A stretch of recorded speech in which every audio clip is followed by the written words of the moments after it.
Bonjour, je m'appelle Liz Thompson et je suis responsable du projet de l'Association canadienne pour les soins de longue durée. Nous avons été financés par l'Agence de la santé publique du Canada et avons été identifiés comme un groupe qui avait besoin d'un soutien supplémentaire après la COVID-19, en raison de la population qui travaille dans les établissements de soins de longue durée. Le personnel des soins de longue durée a été touché de manière disproportionnée pendant la pandémie de COVID-19 pour diverses raisons.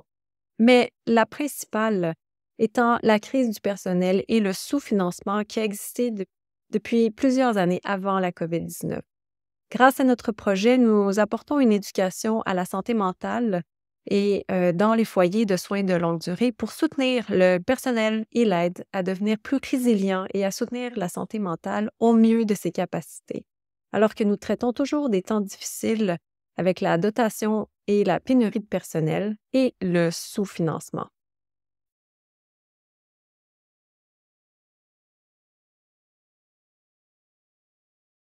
Ainsi, de nombreux changements structurels au cours de la pandémie ont entraîné un important manque de personnel. Et l'un des plus grands inconvénients de la pandémie en termes de personnel a été que le personnel n'était autorisé à travailler que dans un foyer de soins de longue durée, alors que de nombreux employés travaillent dans plusieurs foyers. Donc, vous avez essentiellement un personnel qui travaillait peut-être à 2 ou 3 maisons et ce personnel devait travailler seulement à un endroit. Et maintenant, vous perdez ces 2 autres quarts de travail qui auraient été remplis par cette même personne et ce n'était qu'une partie du problème. Et toutes les provinces ne l'ont pas fait, mais cela existait dans beaucoup de foyers à travers le pays, ce qui rendait extrêmement difficile la prise en charge des résidents. On ne peut s'occuper autant des résidents que lorsqu'on a assez de monde. Et quand vous n'avez pas assez de monde, c'est d'autant plus difficile. Avant la COVID-19, c'était aussi un problème. Nous constatons que la pénurie de personnel affecte les soins de longue durée depuis près de 20 ans. Et maintenant, cela a vraiment été exacerbé par la COVID-19 et nous ne voyons pas malheureusement que cela va s'améliorer, à moins qu'un vrai changement soit fait et que nous soyons en mesure de trouver, de recruter suffisamment de personnel, de prendre soin de notre population vieillissante, mais jusqu'à ce que cela se produise, ça a l'air un peu désastreux.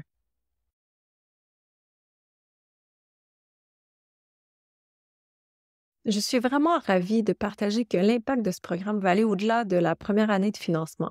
La façon dont notre programme a été conçu était de sorte qu'il y ait un effet d'entraînement et que nous aurions ce sous-ensemble de formateurs. Et à partir de là, alors les formateurs vont former leur personnel et de plus en plus de personnel continue d'être éduqué et apprend à devenir plus mentalement résilient et mentalement sain dans un monde où nous nous remettons encore de la pandémie. Je suis tellement soulagée de voir que le gouvernement se concentre et investit dans les soins de longue durée, en particulier dans la santé mentale du personnel des soins de longue durée car il a dû faire face au poids énorme de la COVID-19 et toutes les crises qui ont accompagné les problèmes de vie dans les établissements de soins de longue durée.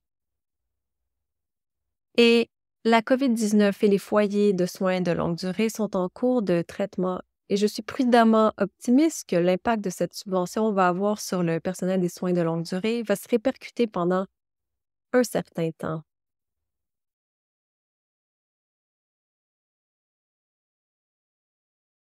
Notre subvention travaille avec le Dr. Keith Dobson pour évaluer l'efficacité du programme Working Mind sur les formateurs qui suivent nos cours. Grâce à sa collecte de données, nous déterminerons l'impact du cours et du contenu, mais observerons aussi s'il y a des symptômes de problèmes de stress post-traumatique parmi le personnel des soins de longue durée qui participe à notre programme. Grâce aux petits sous-ensembles de données que le Dr. Dobson recueille, les participants iront ensuite dans un plus grand groupe d'autres participants qui ont assisté à d'autres programmes Working Mind. Ils seront classés dans un sous-ensemble plus large qui soutient la recherche globale du Dr. Dobson avec l'efficacité du programme Working Mind. et tout changement ou amélioration qui peuvent être faits pour améliorer davantage le programme.